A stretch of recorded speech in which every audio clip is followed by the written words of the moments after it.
Community Conversations is a space that fosters conversation around topics important to us, with the purpose of creating an educational opportunity to teach, learn, work, and grow together.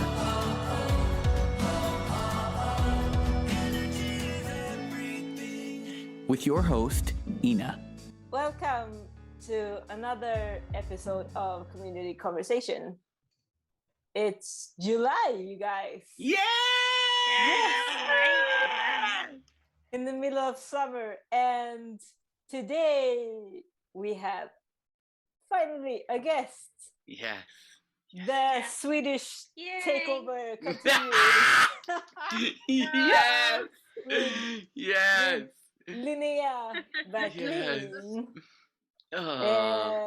who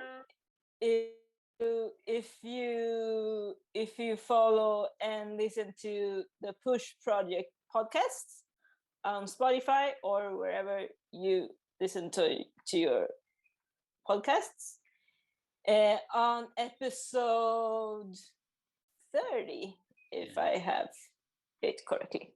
Yeah. If you haven't listened, go listen.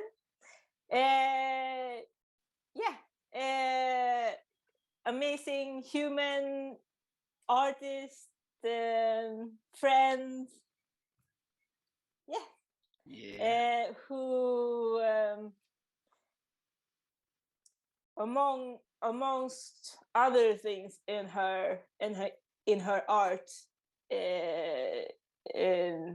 focuses on today's topic, which is bodily function, and is also the host of Song the City's first art workshop, whose name is the Mycelium Art Workshop. Yeah. Correct? Yeah. That's right. First, I and everyone wants to know, Linnea, if you can tell us more about your work and then maybe the workshop and the idea behind it, and definitely.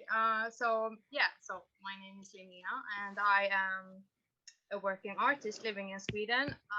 And I have been working with my art since I think it's 3 years now.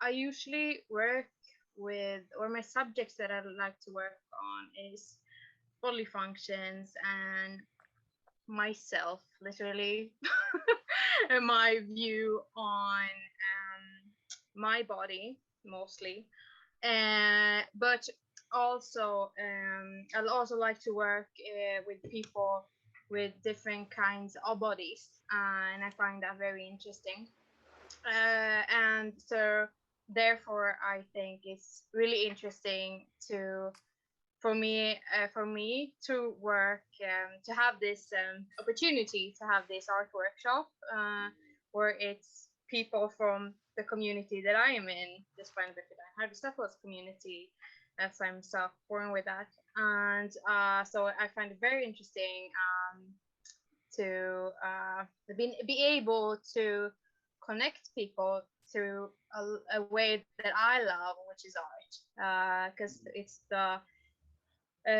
the way that I communicate, and I speak through art, and I have been doing it, for as long as I can remember. But it was also like the starting point for me was like when I started to create art. It was because I wanted to find inspirations that had some form of disabilities, and that's why I'm interested in art even. So that's quite interesting. I will talk about that later. But with the start of the Mycelium project, I think it's really,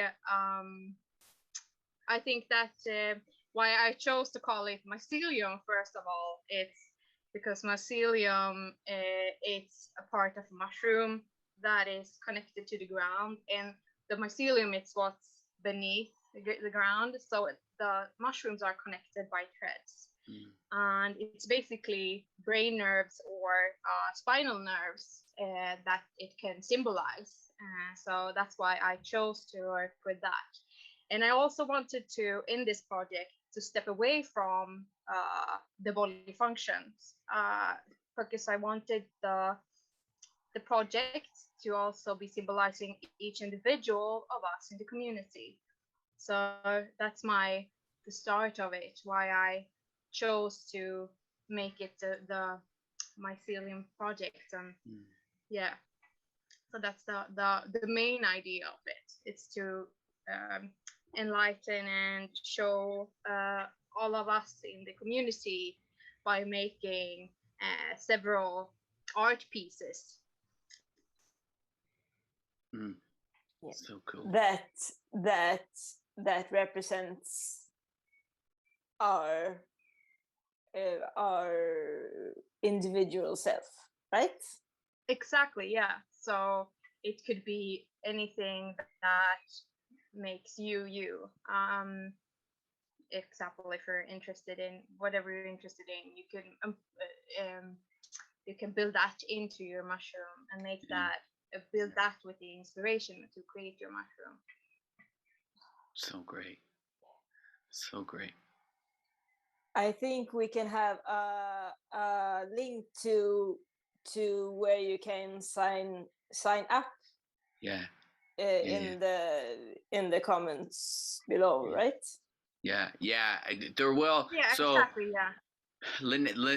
Linnea and myself have been kind of back and forth figuring out like when the next one will be, when the next one will focus on, and especially like some of those details will become more known in the coming days, coming weeks. But yeah, it's been a really cool process. If I could just say, as well as somebody that like I'm not a visual artist at all. A musician, yes. Singer songwriter, yes. Visual artist, nah.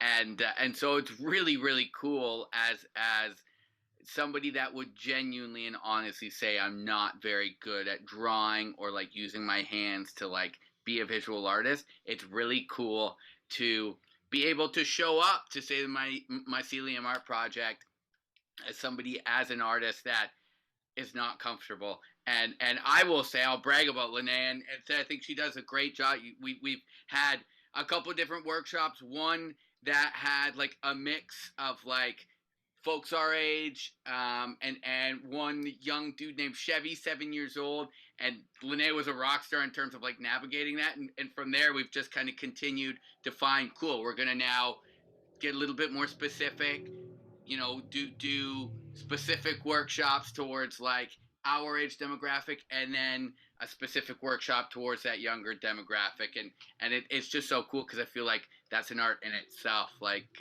navigating people that are not artists, are maybe uncomfortable to create, and you know, not putting rules around it, but like just kind of keeping it open-ended and supporting that creative process in whatever way possible. Anyways, just awesome. So cool. Yeah, but it's true what you're saying, because that's art form itself. Like, it's to grow something, and we're just in the beginning of this project to see like what do people want to make, and how will they make it. And I want to be that that artist myself that allows other ones to, who is not comfortable to create art, to do it and feel at least comfortable what they're making. Because I don't think that it's not the outcome. That is something actually you work on when you study art. That's the most important thing you learn, is that it's not what you're making that is the outcome. Is not the most important thing. It's what you're making and how you're making it. That, like the road or like how you, the idea, and like the final piece doesn't really matter. because it's like the way to get there. That's the most important thing. And I think the workshop, it's the key. But it's not, and the mushroom is the final outcome, yeah, but it doesn't have to be the most perfect mushroom you have ever seen in your life. It can be like it could be something that it has to be something that you made. And not to be too cheesy or anything as well, I think a part of the perfect piece is that like everybody's mushroom is an extension of who they are as a human that lives with spina bifida and or hydrocephalus, and so the perfection of that is the imperfection of like the you guys get it. The perfection is it's a piece of who you are. So that's just really, really cool. Because I know visually you're going to look at my mushroom and it is not going to be a work of art, but it also is a work of art because it's just me. Nothing is perfect. Everything right. is perfect. That's right. That's right. Heck yes. Such is life. Super cheesy, I know. I love it. Love it. I'm here for it. Yeah. Continuing or starting the main conversation, which is a conversation around body functions. I thought it would be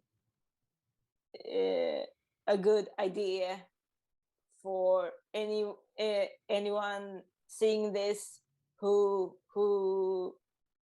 doesn't live with or know anyone living with spina bifida or hydrocephalus or any spinal cord injury of some sort, how your body is affected. So Rolling Diva, take it away. Hello. Well, spina bifida might cause physical and intellectual disability. That ranges from mild to severe, depending on the level of injury. It depends on the size and location of the opening in the spine, and whether the spinal cord and nerves are affected. It can cause bladder and bowel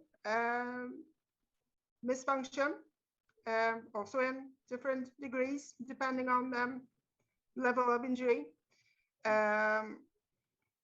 Loss of feeling in the person's legs and or feet, the ability to move their legs, so walking can be affected. And some people that have a very low level of injury might not have these problems or very minor problems. So it depends. Yeah, I'm done. Any questions? Yeah. Did I miss anything? That was the spina bifida or spinal cord injury. Yeah. So speaking of hydrocephalus. Yeah, that can, as I said before, it can cause intellectual disability, and that is more linked to hydrocephalus than spina bifida because of the pressure on the brain that is caused by the fluid that gathers. And the ventricle, what is it called again? The third ventricle? No. Yeah. Ventricle. Yeah. Thank you. Yeah. I had it a couple of seconds ago and like, what the hell is it called again?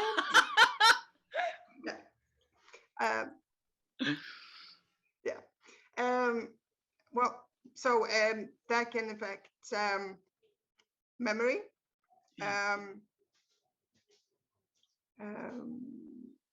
It can affect communication skills, or the ability to communicate,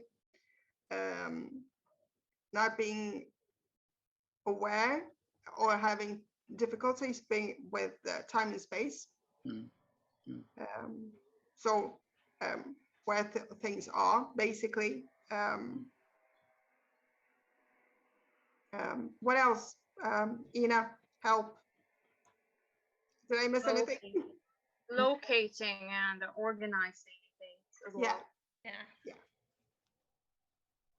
Perfect. Perfect explanation. Mm. And since this space is a space where we want to focus on solutions rather than problems, I thought it would be a perfect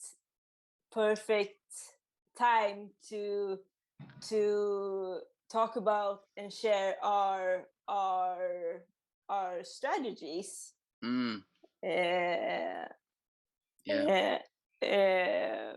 First of all,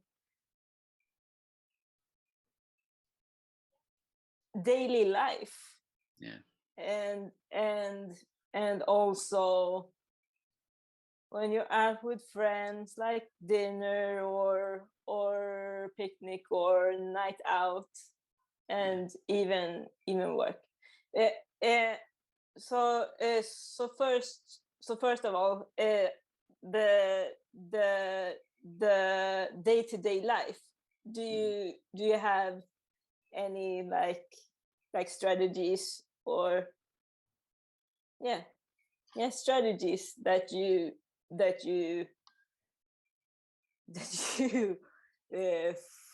focus on to have your life go as smoothly as, I don't know. For me, sorry. Yeah, no. The biggest one for me now is I write reminders on my phone all the time. Even if I remember to do something, the reminder will be like, wait a minute, you cannot forget this. Right? And I also write lists in my phone. Like, I write notes. I have so many notes on my phone. It's like ridiculous.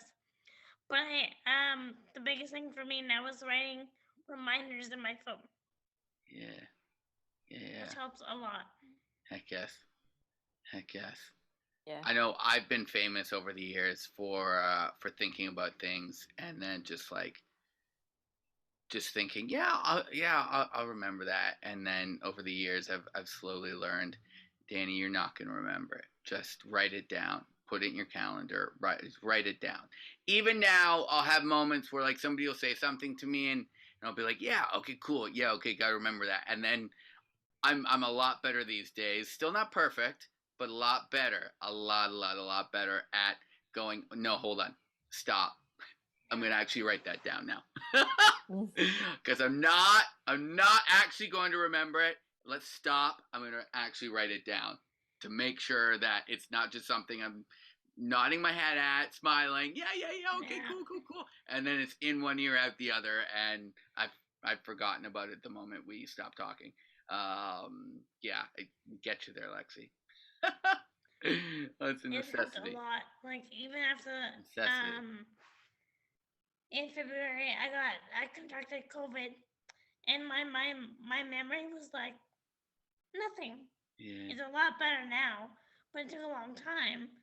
But the reminders in my phone, but I have the option to be like, hey, if it's just a little thing, I can be like, no, I can do it later, whatever.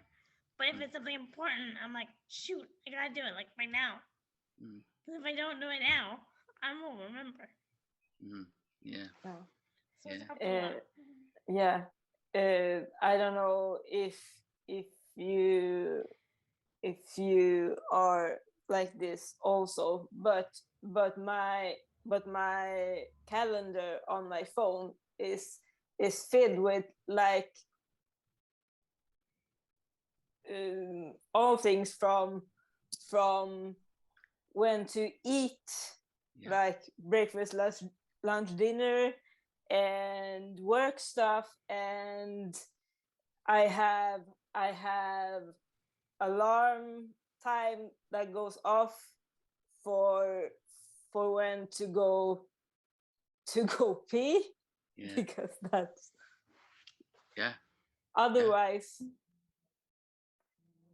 that will not happen, and your body goes like because your kidneys take damage, and and then a lot of stuff doesn't work if your kidneys doesn't work. Yeah, but same for me. I have the same thing as well, and it's like remembering things, but like to also organizing and plan your day. Because I often have this thing that if I don't plan it, and if I haven't, if it's not written down, I will not do it. So it's sometimes I will, but usually it doesn't happen. So I have to be like very consistent in my planning. Like, so I have like a physical. I have a calendar, like a physical calendar, and not only I have my phone as well, but I have it like a book. So I'm like writing down things, because it also, if I don't know if this has to do with that. I'm an artist and I work with the pen and the brain, but like if I'm writing it down, I have it's easier for me to remember it. So I also have to like writing it down. So my schedule is also like packed with you have to do this, you have to do that. I have to break my day down to see what I am going to make that day, and it could be everything from like do normal work stuff to go to the bathroom or eat or I don't know, take the bus at that point, so everything has to be very thought through. Also for me to actually physically see that I have space in between every activity, because myself as an individual doesn't work if I go from one thing to the next. Then by lunch I'm like, okay, I'm out. And not so fun. Yeah,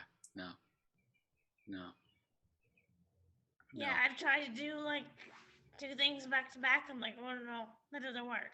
So now I'm like, I give myself at least an hour between. So then I can just like decompress, gather my thoughts, like eat, go to the bathroom, whatever. Then I can concentrate better on the next thing. Heck yeah. Do y'all color code your, like when you're writing things, say in your computer and your phone, do you color code? Like different, color coded? Yeah. Absolutely. Definitely. And if it's the wrong color or something, I'm going nuts.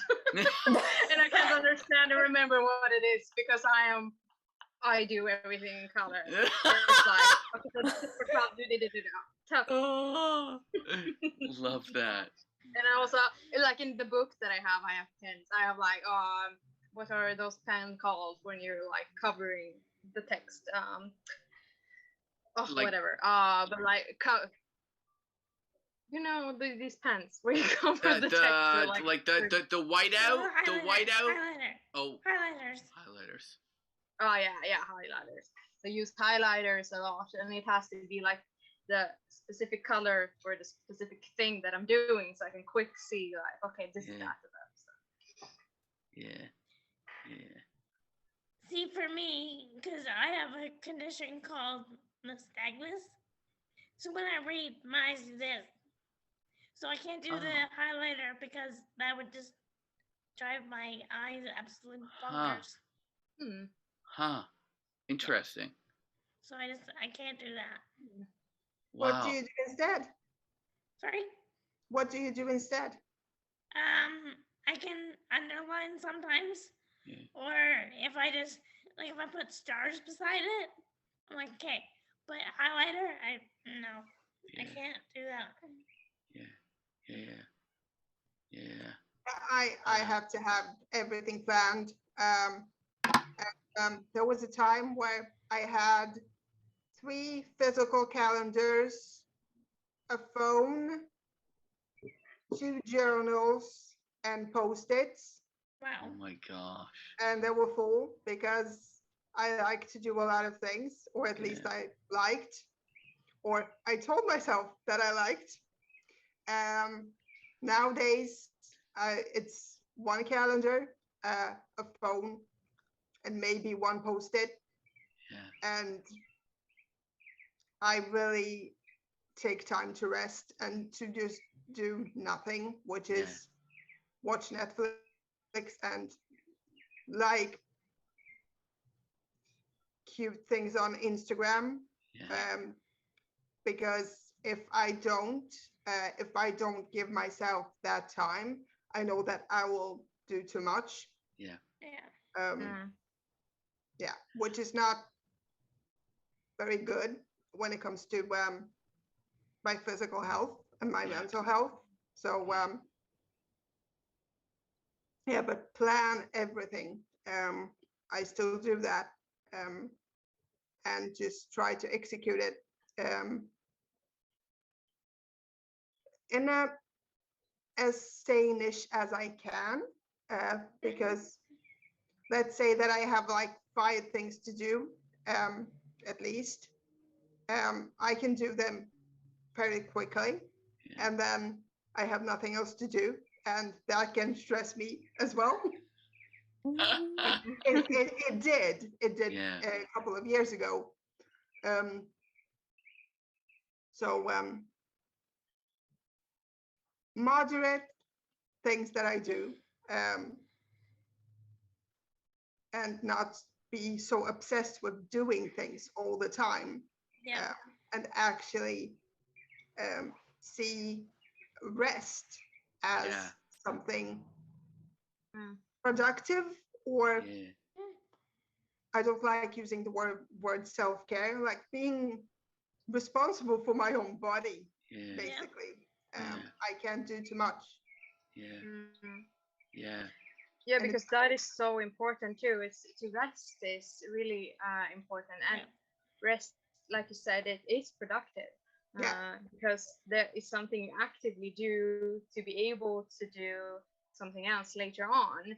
So it's so needed, but it's such a taboo around rest, that you need to like take care of yourself. But if you don't, then you're gonna get like you're not gonna get anything done. So that's really important, but it's also something that you have to like, or at least for me, I have been working on to like accept myself to rest, because that is not easy either, because you should be that person who should be productive all the time and should do things all the time, like I don't know, you get my point.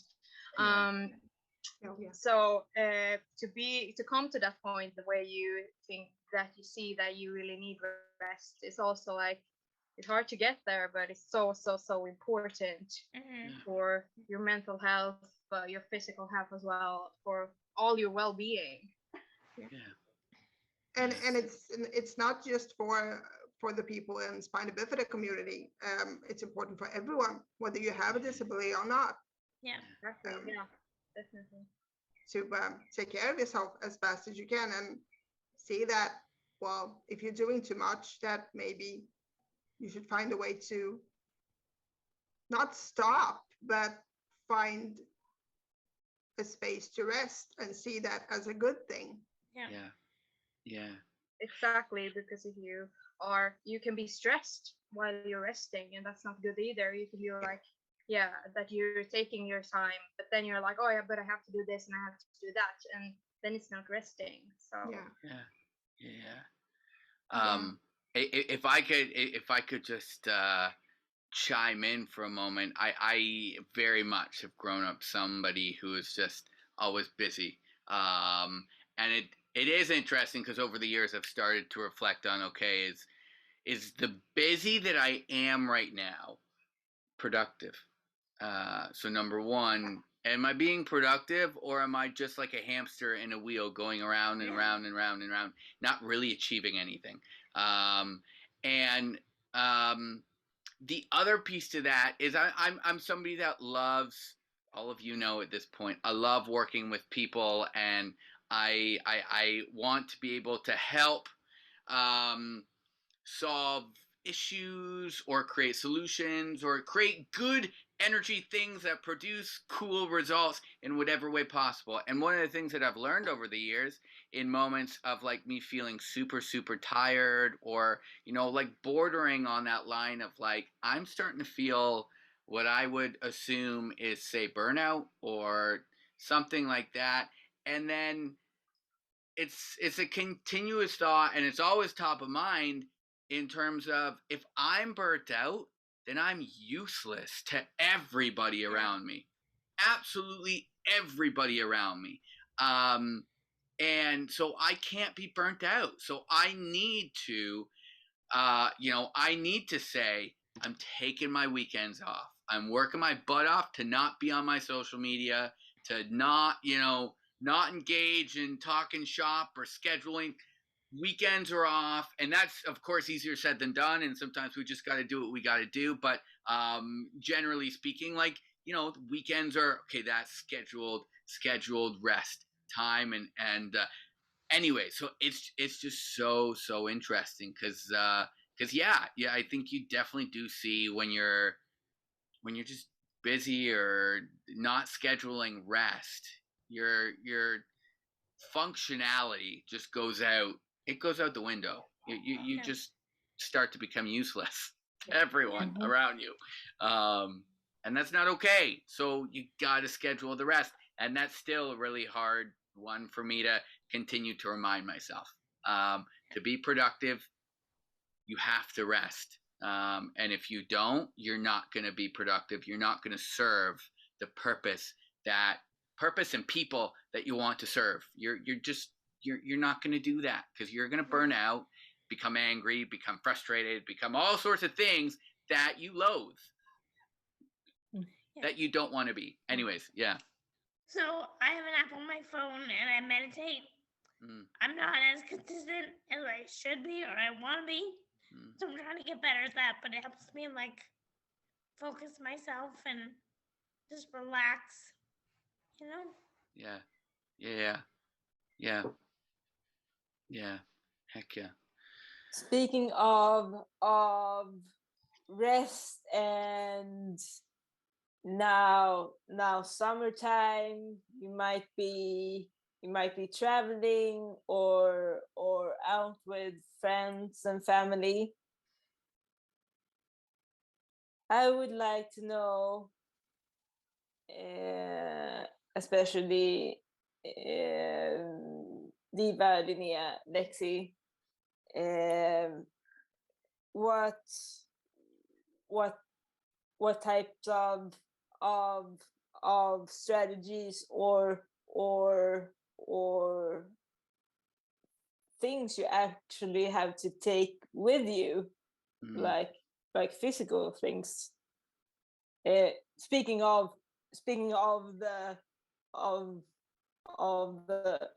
the rest of the body that is actually affected when you have spinal bifida. Linnea, do you wanna? You should see my feet right now. They are in a summer mode. I always have to wear bandages, take care of my wounds that I get every summer, for example. So, and it's always the same thing every summer. Of course, it could be different things that happens along, but usually it's like that I get blisters usually. I can feel them, so that's a good thing, I guess. But no, but like I get them because I wear new shoes and it's getting sweaty and everything. So that's a thing that I have to think about. So, and also that I can't go walk too much barefoot because I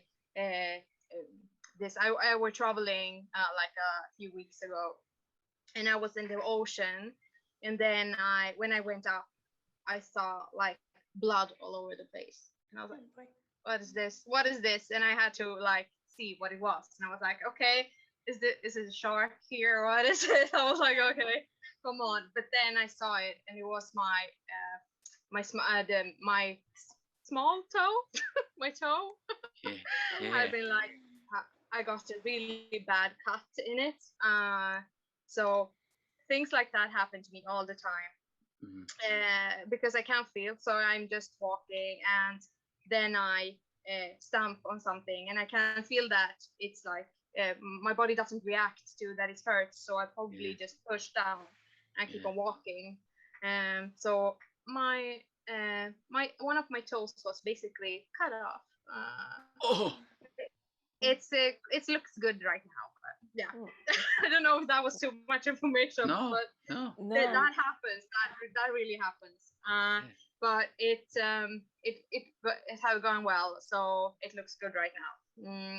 But yeah, so that happens to me every summer where I'm going. So if I'm traveling somewhere, I need to think about taking care of my feet. Always watch them to look for wounds or cuts or anything, and to take care of them, because if I don't, then it can be worse, and I can get like an infection, and then it can be it can go very, very bad if I have like a big infection. I have had that before, and then it's a much longer process.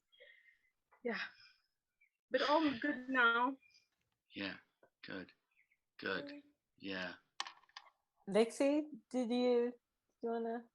For me, especially in summer, like my feet swell because of the heat and the humidity. So when I was out yesterday, I took my shoes off because I was like, no, they're gonna swell. And sometimes I bring 2 different pairs because my feet react differently to different pairs of shoes. But I'm lucky I don't really, because I think maybe because I don't walk, but also I watch my feet all the time. I remember one time, I transferred out of my chair and I saw blood on the floor. But it messed with me psychologically because I'm like, I don't know where it's coming from because I can't feel it. So I literally had to like run my hands around my feet because I knew generally where it was coming from. But no, I just constantly watch my legs all the time. Because it's scary when you see blood, but you can't feel where it's coming from. Yeah, it's super scary. Oh boy, yeah. So I found it, but what now? So now I really watch, like, Yeah. Jeez. Diva? Similar. I need to check my feet. Whatever I do, I can't feel when I stamp on something. And similar to Linnea, it happens quite often if I walk too much, that I just start to bleed and don't know where it's coming from because I can't feel it. Which is, when I was younger, it was psychologically stressful because you don't know what's going on.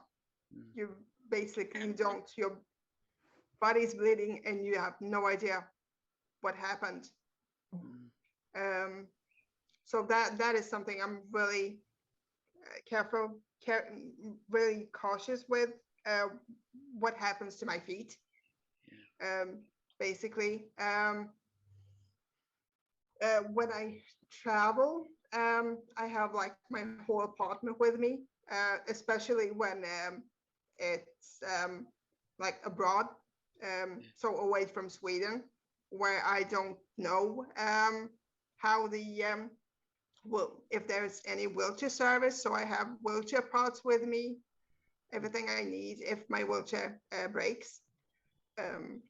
bandages, the whole apartment basically, which is it's a lot of planning and a lot of check-ins with the hotel, like 3-4 times if everything is accessible, if everything I need is there, and transportation, flights, like everything needs to be checked like 3 or 4 times, which is, it's a precaution, and I want it to be that way, because as much as I love to travel, it is quite exhausting to go to a place where the accessibility isn't working. It's a lot harder than to actually stay home. So the spontaneity goes out the window, unfortunately. But that's life. You have to plan to be spontaneous. Yeah, exactly. Yeah. Yeah, and I can so relate to all of you, and especially my strategy for during summer and when I'm going swimming is to actually have socks on. Right. Yeah. Not the most fashionistic who cares type of thing, but it's best for me, and I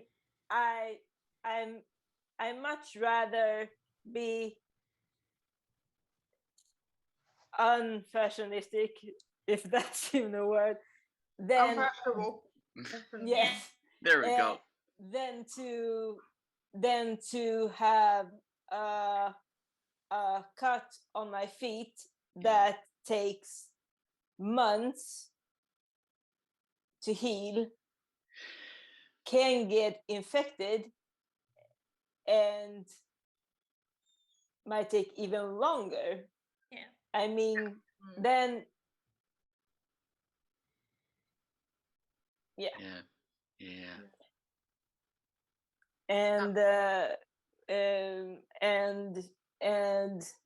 and for those of us that are in a wheelchair, the same check-ins is applied to our buttocks, right?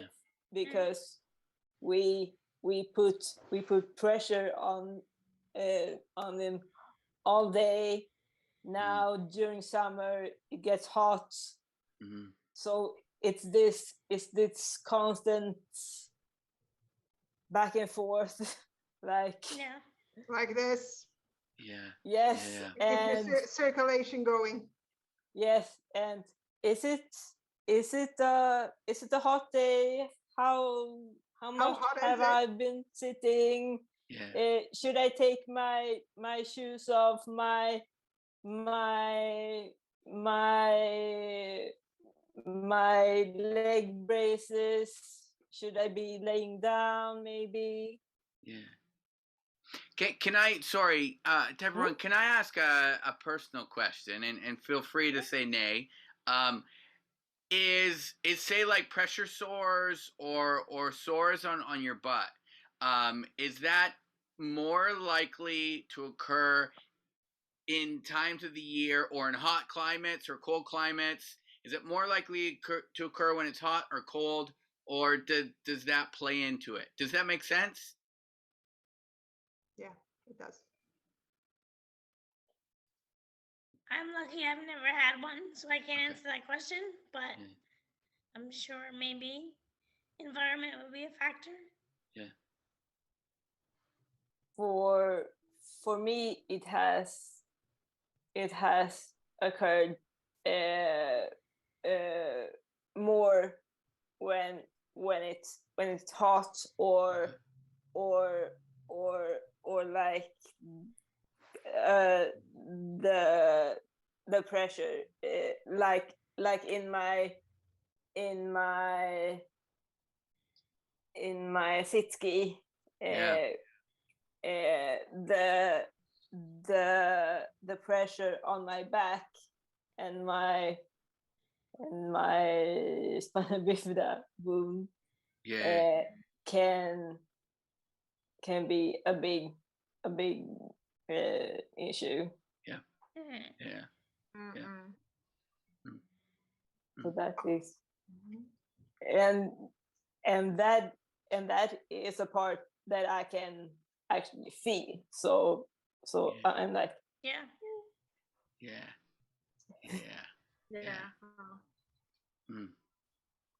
Yeah, like, sorry. Yeah, no. On my spine bifida wound, I can sort of feel too, but I'm more like, because I can't see it, so I'll get somebody else to check and be like, "Okay, what does this look like?" Because I can't see it. But I mean, I can kind of feel it, but not as prominent as other spots of my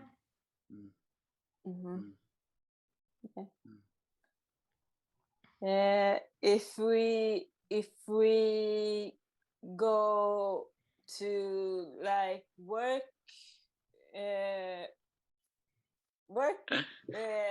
situations is the word.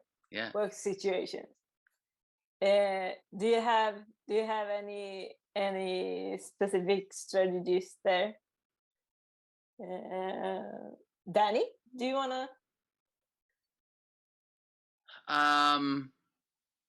Yeah, sure. I think one of the big pieces for me has been what we talked about earlier around organization and preparation, things of that nature, which are not natural abilities that I have. I don't know if it's the artist in me or what it is in me. I'm naturally not very organized or proactive or any of those things. Luckily, I've had a job that kind of kicked my butt and forced me to learn those skills because it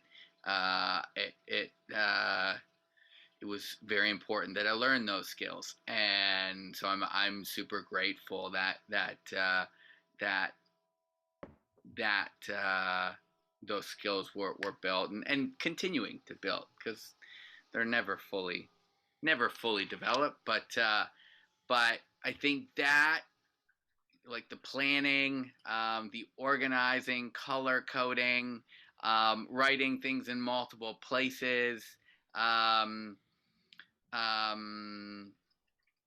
like those things are big things for me. I was thinking a lot earlier around even being a musician and some of my fine motor skills. People have asked me over the years, like, how do you so you say your fine motor skills aren't very great, but like, how do you play the piano or the guitar? And I'll explain those things to people through the lens of, firstly, it's a lot. It's been years and years and years of just like playing a lot of the wrong chords to get to the point of playing all the right chords. And I don't always play all the right chords still. It's been a lot of the idea of fake it till you make it. I grew up with that saying, and so it was a lot of sitting at my piano, practicing, wrapping my brain, literally, I guess, around it, so that the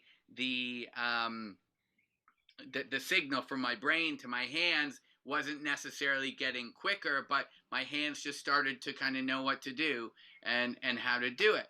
But like, to begin with, even if I'm sight reading music, somebody puts music in front of me and expects me to read it. I can read it, absolutely read it, no problem, but I'm not a quick sight reader. I can't have a piece of music put in front of me and then just play it. I need a minute to sit down and look at it and like look at the notes and then play them, and again just kind of get the notes locked into my brain, and then it's fine because I know the language of music, I know how to read it. Fine, cool. I've diddled and fiddled enough that I can do it, but I can't do it quickly. I need some time to internalize what's going on.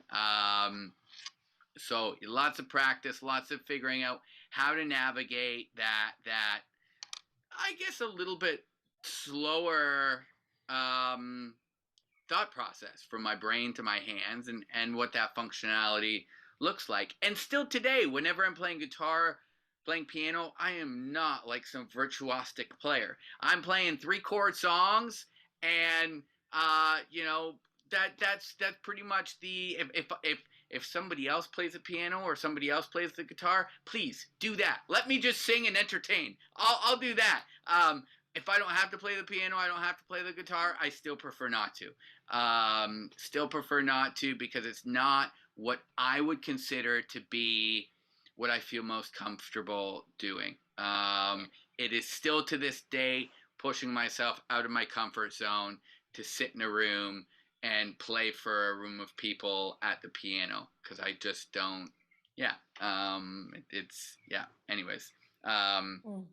But yeah, lots of practice and constant working on things, and I think that's the biggest thing that I've learned, that you can grow your skills. You can evolve those fine motor skills, or things that you don't necessarily do well right off the bat. You can grow those skills.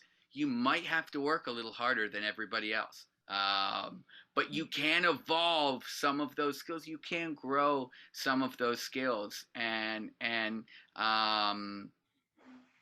yeah, I guess that's me. A little bit about me. Yeah, absolutely. Practice makes perfect. Yeah, it's a quote that is so very true. Yeah. So very worn out, but so true. So very true. So true. Yeah. If you want to be good at something, you need to practice. Yeah. Yes. That's it. Yeah. And also find your way to do it. Yes. Sometimes it's not like the way that you should be doing something that is the right way for you, which has been, I recognize myself in your story there, Danny, like how you work with like something that you want to go and be good at, but then you're like, okay, but I want to do this, and I can do it some way, but then I can do some other things in the same area, like something like that. And I have developed like my art in that same sense too, because I do a lot of different things, and I have been like trying to do certain like be like I've had this feeling often that I have to be like really good at something, or that I at like a material, for example, and that I have to like be a really good in I have been working a lot in metals, for example, and that I need to be like very good in that. But then I have also figured out, but what if I try to mix the metal with this material like plastic, or what happens if I do that? And that for me is a way to find other ways than find like the perfect way of doing things. Like so it's the same way. It's not like I'm practicing, but I'm not practicing the way you should do metal work. I'm practicing in another way, but I'm trying to find the way that works for me and what I think is fun.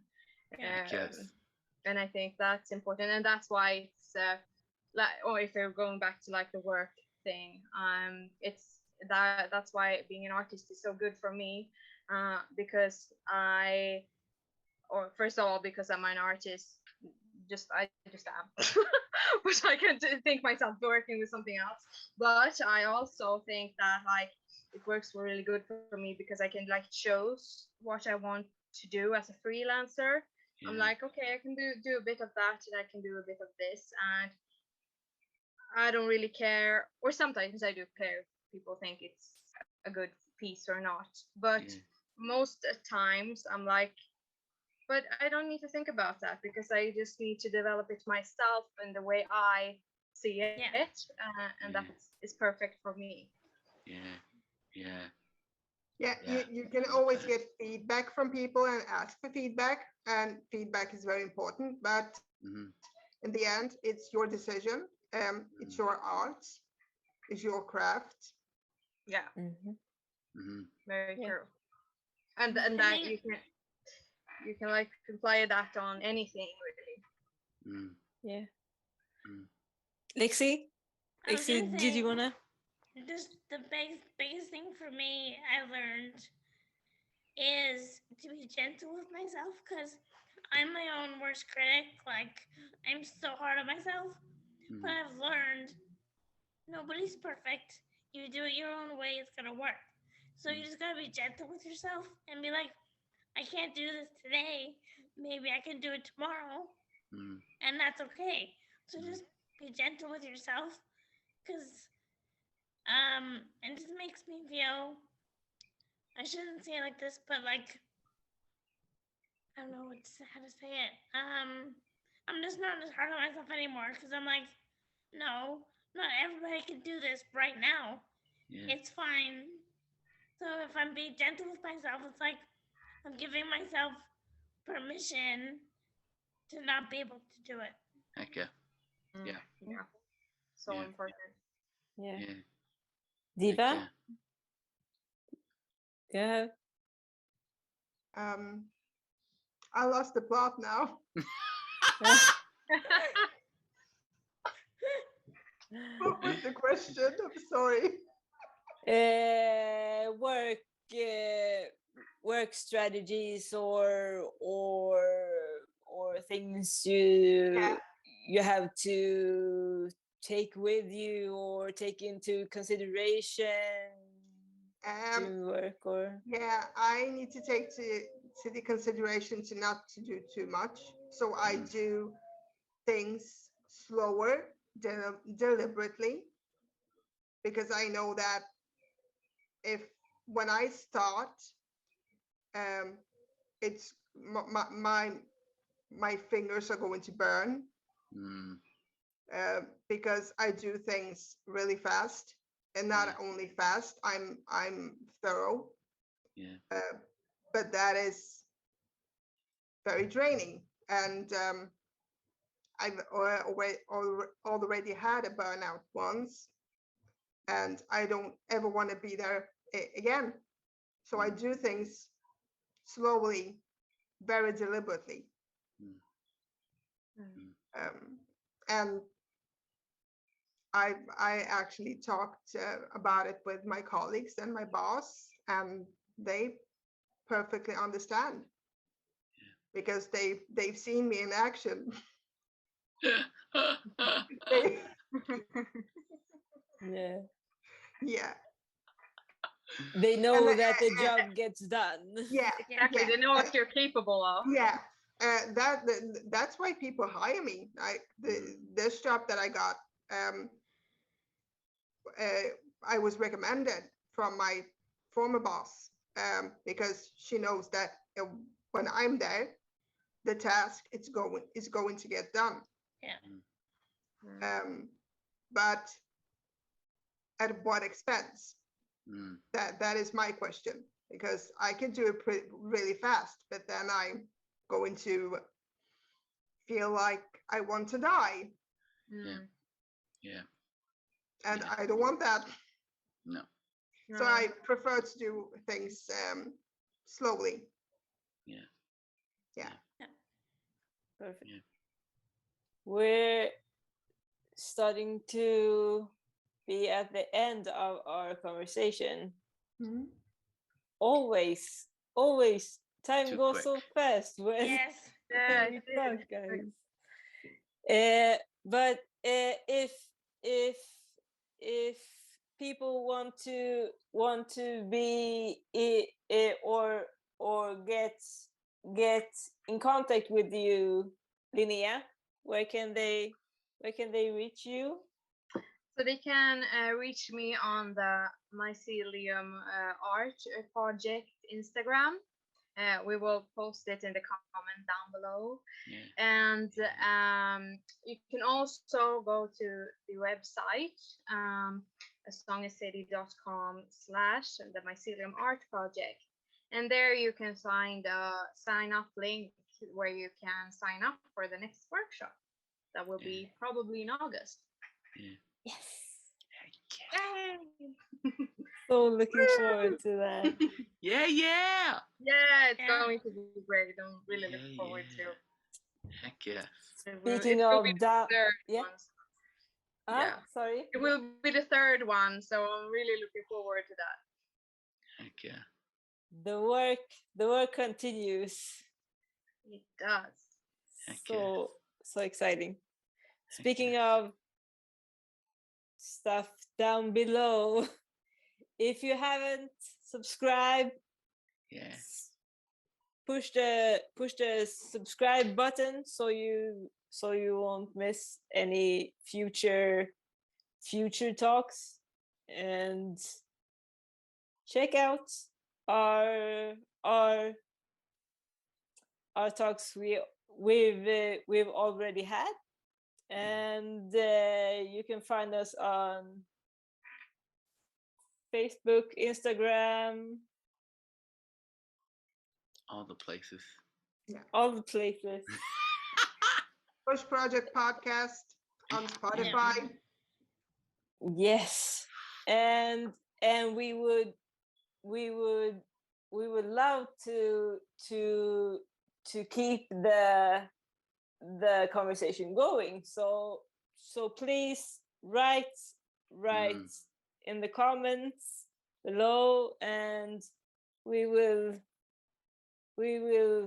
keep having these very important conversations to learn and grow and evolve and connect and all the lovely human connection type stuff. I don't know. Heck yes. Heck yes. Yeah. So nice talking to you guys. Yeah, it was great. Yeah, it's fun. Yeah. Bye. Okay. Much love. Bye. See you Peace, next peace, time. peace. Bye. Bye.